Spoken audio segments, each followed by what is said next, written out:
Para hablarle de estos temas me he valido de algunos eméritos escritos de profesores de la Universidad del Atlántico, por ejemplo, y algunos graduados en Derecho Civil y Comercial.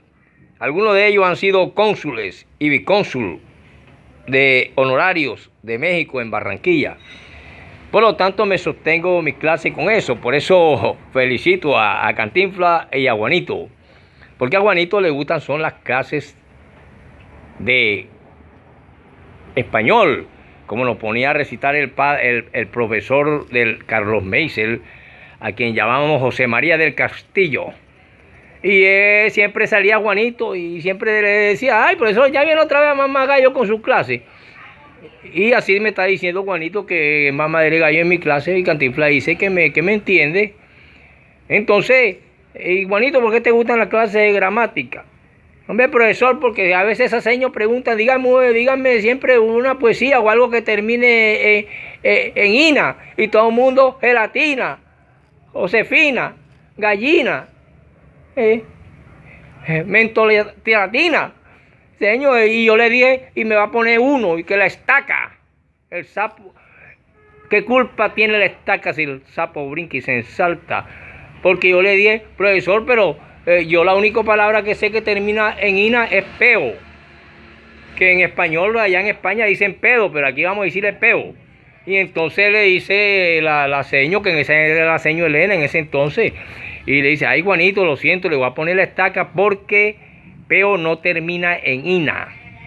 Ay, señor, y la huelentina. Y entonces así sucede en estas cuestiones de Estado, democracia y esto, que queda la huelentina de la mermelada, queda la huelentina de la corrupción, queda la huelentina de la violación de los derechos del ciudadano y los derechos de Estado y los derechos sociales de Estado, porque todo se viola en algunas ciudades y en algunos estados. Bueno, sin embargo, viendo a estos personajes ilustres de Barranquilla, vemos como precisamente en los templos de la salsa llamada Anacaona en el barrio del Valle y el Gran Latin Soul en el barrio San Felipe, por donde desfilaron el Chita, el Gringo, el Mono Candela, grandes bailadores hiponomímicos como el Bilicón, Montecristo, y todos veíamos a esos muchachos. Ese era el arte, la cultura de ese entonces. Y unos estudiábamos, otros no estudiaban, y en fin, entonces así fue creciendo esa juventud de ese entonces, pero siempre con esperanza en nuestros políticos, en nuestras cuestiones. Y recuerdo mucho cuando en Anacaona, que fue la antigua tienda de María Lara, en ese mismo sitio se han llevado grandes políticos, lo ha llevado el Willy. Y eso lo ha aplaudido y lo ha apoyado la madre del Willy, esposa de don Walter Woman. Ella se llama algo así, tiene el nombre como de un cantante brasilero, Nelsa. La señora Nelsa, gracias por recordarme, Cantinflas. Híjole, profe, no se preocupe, hermano. Y entonces: ay, pero usted es un Cantinflas corroncho, me dice Cantinflas el mexicano, pues, porque pues, yo tengo la voz así. Bueno, de tal manera que en Roma, cuando existió la democracia directa, no duró mucho, sencillamente porque no resistió el proceso evolutivo hacia el futuro. Y al no resistir el proceso evolutivo hacia el futuro, se vio disgregada en hacer luego, más tarde, las famosas cruzadas y esas cuestiones que le dejaron un historial bastante decadente a ese imperio. Por lo tanto, cuando tenemos una democracia directa, surge y se da en países subdesarrollados actualmente, pues países como en Suiza, donde lo fundamental es el plebiscito popular. Y el plebiscito popular es el que determina un avance profundo de una democracia.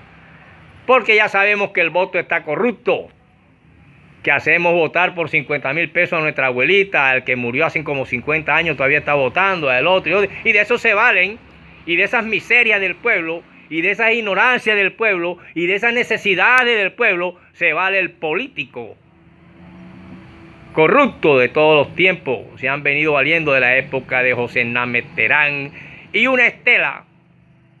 Por eso le decían Name. Los hombres decían en la calle, dame 10, dame 50, y se ha extendido hasta estos modernos de ahora que dominan el comercio y la industria, y el pueblo sigue de espalda pidiendo limosnitas y contentándose con compritas y con cosas, no sabiendo que cada ciudadano en un estado social de derecho es dueño o socio de las riquezas que hay en el subsuelo de una patria definida. Por lo tanto, hay países que sí entienden eso y son países que hoy en día son poderosos y se han convertido en imperios porque precisamente la democracia de los antiguos imperios soberanos de Oriente se imitaron en la Grecia-Estado, y con la irrupción del pensamiento cristiano surgen los derechos humanos, que no es precisamente el año 1948 después de la bomba atómica sobre Japón, que fue allá más o menos en el 46, creo que fue el 6 de agosto del 46. Y entonces, porque ahí entra el cristianismo, ahí entra el pensamiento de ese hombre de la iglesia, enarbola esa cuestión, pero a través del pensamiento del Cristo. Y entra la filosofía. Por lo tanto, para hablar de derechos humanos, que serán las próximas clases, vayan preparándose y tráiganme a clase nuevamente a Cantinflas y a Juanito, porque me gusta dar clase con Cantinflas y con Juanito. Chao, Cantinflas. Y me saluda por ahí también a Resorte, a Tintán, y me le da un abrazo ahí a Clavillazo. Nunca me haga eso. Nunca.